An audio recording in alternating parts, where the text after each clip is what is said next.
अब खबरें विस्तार से। बन्नार थाना अंतर्गत नांदेड़ की प्रभात नगर में कंपनी से वीआरएस लेने वाले एक व्यक्ति को साइबर ठग गिरोह ने मनी लॉन्ड्रिंग में फंसने और गिरफ्तारी वारंट जारी होने का डर दिखाकर डिजिटल अरेस्ट कर लिया। उससे 11 चेक के जरिए 1,84,50,000 रुपए 10 खातों में ट्रांसफर करवा दिए। धोखाधड़ी का पता लगने पर पीड़ित शनिवार देर शाम थाने पहुंचा और मामला दर्ज करवाया। और मेरे पास टेलीफोन रेगुलेटरी अथॉरिटी से 25 तारीख को फ़ोन आया सुबह करीब 11 बजे, और उस फ़ोन में ये बताया गया कि आपका 2 घंटे में फ़ोन डिस्कनेक्ट हो जाएगा। अगर कंटिन्यू करनी है सर्विस तो 9 नंबर दबा के एग्जीक्यूटिव से बात करो। मैंने 9 नंबर दबा के एग्जीक्यूटिव से बात की तो उसने बताया कि मेरा आधार नंबर यूज़ करके किसी ने मुंबई में एक मोबाइल नंबर लिया, जिससे वो कुछ गलत एक्टिविटीज़ कर रहा है, लाइक हरासमेंट वगैरह कुछ कर रहा है, मनी एक्सट्रैक्शन कुछ कर रहा है, और उस नंबर के अगेंस्ट में एफआईआर हो गई है। और उसने जो अल्टरनेटिव नंबर जो है वो मेरा ये नंबर दिया है, जिस नंबर पे टेलीफोन रेगुलेटरी का फ़ोन आया। तो मैंने कहा सर ये तो मैं तो मुंबई तो 20 साल से गया नहीं, मैं तो कर नहीं सकता। कहता है ये पिछले अगस्त में उसने फ़ोन नंबर निकाला है और आधार नंबर भी आपका यूज़ किया है। तो मैंने उसको डिटेल दी, मैंने कहा मुंबई गए मेरे को 20 साल हो गए, मेरा वहाँ कुछ लेना देना नहीं है। तो उन्होंने कहा ठीक है काम करो, मैं मुंबई पुलिस से कनेक्ट कर रहा हूँ, उनसे बात करो। मुंबई पुलिस से कनेक्ट किया तो वो लोग मेरे से थोड़े जोर जबरदस्ती से बात की। उन्होंने वीडियो कॉल किया व्हाट्सएप पे, कहता आप गलत काम करते हो, ये वो ऐसा वैसा है करके थोड़ी जोर जोर से बोला उन्होंने। मैंने कहा भाई मैं तो पिछले 3 महीने से घर में ही हूँ, 3 साल से घर में ही हूँ, रिटायरमेंट ले रखा है, और मैं मुंबई गए मेरे को तो 20 साल हो गए, मेरा मुंबई का कुछ लेना देना में नहीं है, कभी कोई ऑफिशियल टूर से 2-4 दिन के लिए होंगे, अलावा उसका मेरा कुछ लेना नहीं है। तो उन्होंने कहा फिर तो आपका नाम भी कैसा है, कि हो सकता है आधार नंबर का कहीं से लीक हो गया होगा। तो फिर उन्होंने कहा ठीक है हमारे साइबर सेल में बात कीजिए। तो उन्होंने साइबर सेल में कनेक्ट किया, साइबर सेल वालों ने कहा, उन्होंने सारी डिटेल फिर दोबारा सुनी, एफआईआर नंबर और मेरा अल्टरनेट नंबर जो दिया वो सब सुना। फिर मैं अपने सिस्टम में चेक किया, चेक करके बताया आपका ऐसा कुछ है। उसके बाद में बताया कि आपके अगेंस्ट में कोई मनी लॉन्ड्री का भी कोई केस पड़ा हुआ आरबीआई का।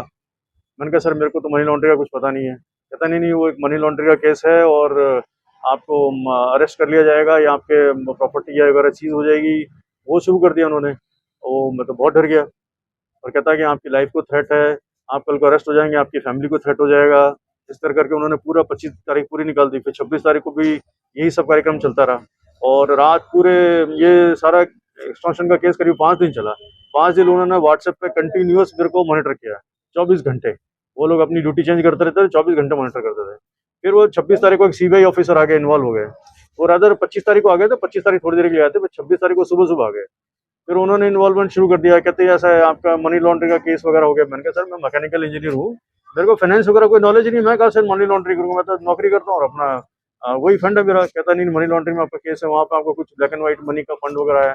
मैंने कहा फंड आता तो मेरे को दिखता ना। कहता आपको दिखा नहीं है इसका ये मतलब थोड़ी आपके अकाउंट में नहीं आया, कहीं आपके दूसरे वगैरह कहीं और आया होगा, बैंक मैनेजर ने इधर उधर कर दिया। मैंने कहा वहाँ बैंक मैनेजर से बात करें। तो कहता वही बात करने के लिए आपको हमको सपोर्ट चाहिए होगा कि कौन बैंक मैनेजर इन्वॉल्व है और किसने आपके फंड में दिखे पैसा दिखे बिना ही उस एक्सटॉर्शन के मनी को कहीं और ट्रांसफर कर दिया। मैंने कहा ठीक है। कहता आप हमारे साथ हो, हमारे देशभक्त हो और सीबीआई को सपोर्ट करो। इस तरह से उन्होंने भाषण देना शुरू किया, और कहता है किसी को बताना मत, आपकी लाइफ को भी थ्रेट है और आपकी फैमिली की लाइफ को भी थ्रेट हो जाएगा, और आपको जेल भी हो सकती है। तो आप एक काम करो, इस सबसे बचना है तो आपको अपना सारा फंड हमको देना पड़ेगा।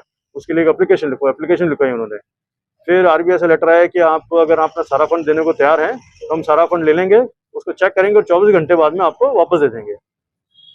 तो फंड लेने के लिए उन्होंने 3 दिन तक मेरे से करीबन 11 चेक बनवाए, जिसमें 1,84,50,000 रुपये का फंड ट्रांसफर हुआ।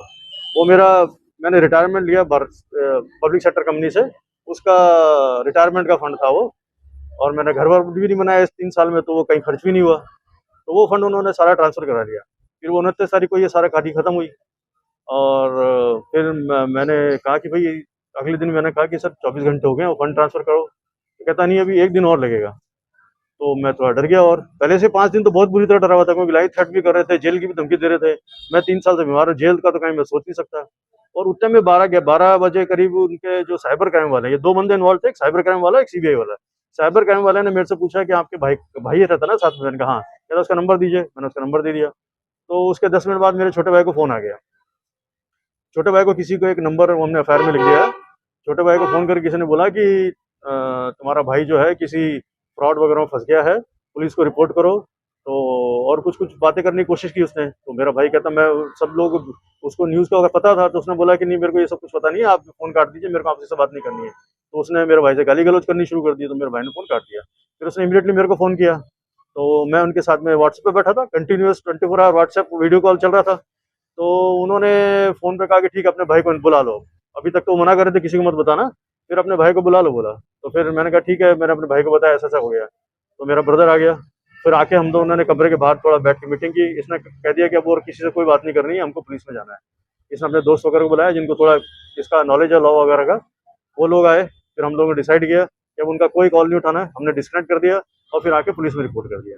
और रियल में मेरे पास पुलिस मीडिया, मैं रियल में टीवी वगैरह देखता नहीं हूँ और न्यूज़ वगैरह गूगल की पढ़ रहा था, पेपर मेरे को पढ़ने की आदत नहीं है, तो गूगल में कुछ आया नहीं। लेकिन एसबीआई से एक मैसेज आया था अक्टूबर में कि कुछ मेरा एक डोरमेंट अकाउंट है एसबीआई में, मेरा पहला सैलरी अकाउंट अभी बंद पड़ा हुआ है। तो एसबीआई से मैसेज आया था कि ऐसे कुछ सीबीआई ऐसे कुछ स्कैम चल रहे हैं, साइबर स्कैम, डिजिटल स्कैम जिसको बोलते हैं, जिसमें डिजिटल एप्स करते हैं, और इस तरह का अगर कोई आता है जिसमें अपने आप को सीबीआई ऑफिसर वगैरह बताते हैं, तो कृपया पुलिस को रिपोर्ट करें। लेकिन अब वो मैसेज मैंने पढ़ा नहीं।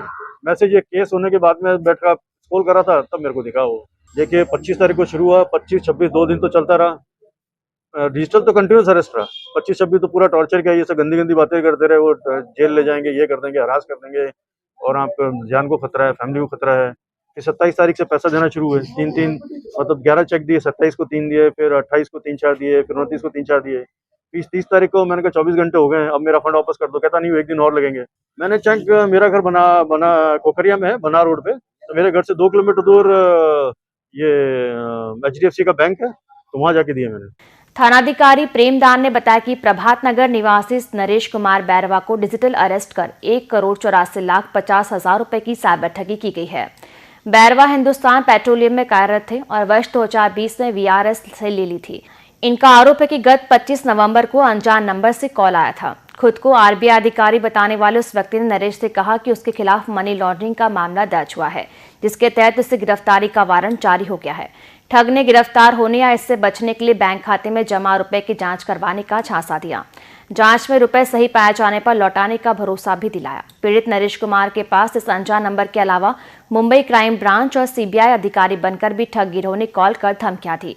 उन्होंने रुपए की जांच नहीं कराने पर न सिर्फ नरेश बल्कि पूरे परिवार को गिरफ्तार करने की धमकियां दी थी। कल प्रार्थी श्री नरेश बैरवा ने रिपोर्ट दर्ज करवाई कि एक फोन आया था हमारे पास में कि आप के विरुद्ध कोई जांच चल रही है और उसका निस्तारण करना है, और उसमें ये भय में आकर इन्होंने अपने नंबर दिए और उसी नंबरों के आधार पर इनके 14 जो है अलग अलग चेक थे, उस चेक के मार्फत उन्होंने 1,84,85 लाख करीब रुपए उसके अज्ञात व्यक्तियों के खाते में जमा करा दिए, जिस पर बड़ा फ्रॉड हुआ और पुलिस को सूचना मिलने पर पुलिस ने प्रकरण दर्ज किया, जिसकी जांच की जा रही है।